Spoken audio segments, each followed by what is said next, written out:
বুখারী শরীফের বর্ণনায় বুরায়দা রাদিয়াল্লাহু তাআলা আনহু থেকে হাদিসটা বর্ণিত, তিনি বলেন গমিদিয়া সম্প্রদায়ের একজন মহিলা জিনা করার পরে অনুশোচনায় তওবা করে আল্লাহ রাসূল সাল্লাল্লাহু আলাইহি সাল্লামের কাছে আসছে, ও আল্লাহর রাসূল তাহিরনি, আপনি আমাকে পবিত্র করুন। এই আমি বিবাহের পরে আমি জিনার মধ্যে লিপ্ত হয়েছি, এখন আমার শাস্তি কি? এই শাস্তি আপনার, আপনি আমাকে দিয়ে আমাকে পবিত্র করুন। রাসূল কারীম সাল্লাল্লাহু আলাইহি সাল্লাম তাকে ফিরিয়ে দিলেন। কিছুদিন পরে সে আবার আসছে, আসার পরে রাসূল কারীম সাল্লাল্লাহু আলাইহি সাল্লামকে ডাক দিয়ে বলতেছে, ও আল্লাহর রাসূল, জিনা করার কারণে আমার পেটে বাচ্চা এসে গেছে, আপনি তাহিরনি, আপনি আমাকে পবিত্র করুন, আপনি আমাকে শাস্তি দেন। রাসূল কারীম সাল্লাল্লাহু আলাইহি সাল্লাম তাকে বললেন, যাও, যেহেতু তোমার পেটে বাচ্চা আছে, বাচ্চাটাকে প্রসব করাও, তারপরে তুমি আসো।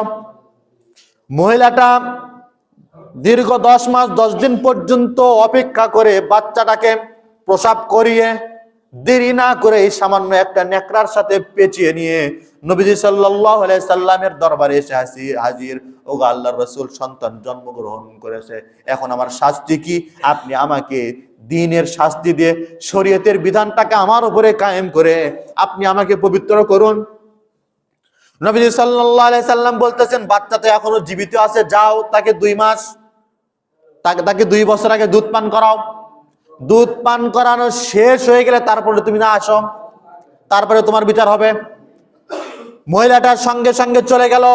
দুধ পান করানোর পরে যখন বাচ্চা দুধ ছেড়ে দিয়েছে, বাহিরের খাবার খাইতে পারে, মহিলাটা তখন সন্তানের হাতে এক টুকরা রুটির টুকরা দিয়ে নবীজি সাল্লাল্লাহু আলাইহি সাল্লামের দরবারে নিয়ে এসে হাজির করেছে, ও আল্লাহর রাসূল, আমি আসছি, আমার সন্তান দুধ ছেড়ে দিয়েছে, সে এখন বাহিরের খাবার খাইতে পারে, আপনি এখন আমাকে পবিত্র করুন। আল্লাহর রাসূল সাল্লাল্লাহু আলাইহি সাল্লাম বাচ্চাটাকে একজন সাহাবীর হাতে তুলে দিলেন, দায়িত্ব দিয়ে দিলেন, তুমি এই বাচ্চার লালন পালন করবে, ভরণ পোষণ সবকিছু দিবে।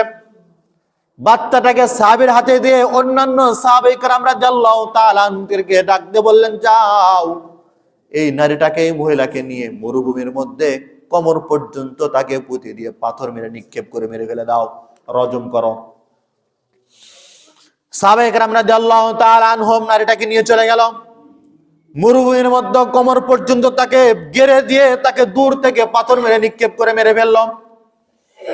আলী রাদিয়াল্লাহু তাআলা আনহু বড় একটা পাথর নিয়ে যখন তার মাথার উপরে মারছে, রক্তের ফোঁটা যখন আলী রাদিয়াল্লাহু তাআলা আনহু শরীরে এসে লাগছে, আলী রাদিয়াল্লাহু তাআলা আনহু বললেন, ছি, একজন জিনাকারিনীর রক্ত আমার শরীরে লাগলো। আল্লাহ রাসূল সাল্লাল্লাহু আলাইহি সাল্লাম ডাক দিয়ে বললেন, আলী, তাকে ঘৃণা করো না, তাকে জিনাকারিনী বলো না, সে যে এমন তওবা করেছে, যদি মদিনার 70 জন নাফরমানকে এই তওবার ভাগটা যদি ভাগ করে দেওয়া হয়, আল্লাহ পাক আরো 70 জনকে মাফ করে দিবেন, সে এমন ভাবে তওবা করেছে। তওবা করেছে, আল্লাহ রাসূল সাল্লাল্লাহু আলাইহি সাল্লামকে আল্লাহ পাক জানিয়ে দিয়েছে যে সে যে তওবা করেছে, তার তওবা কবুলও হয়েছে, তাকে মাফ করা হয়েছে। কিন্তু বিবাহের পরে জিনার মধ্যে লিপ্ত হওয়ার কারণে যে শরীয়তের শাস্তি, এটা কি মওকুফ হয়েছে?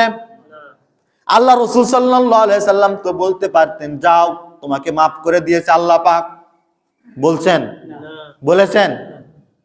শরীয়তের যে শাস্তি, সেই শাস্তিটা আল্লাহ পাক রব্বুল আলামিনের হাবিব রাসূল কারীম সাল্লাল্লাহু আলাইহি সাল্লাম তাকে দিয়েছেন।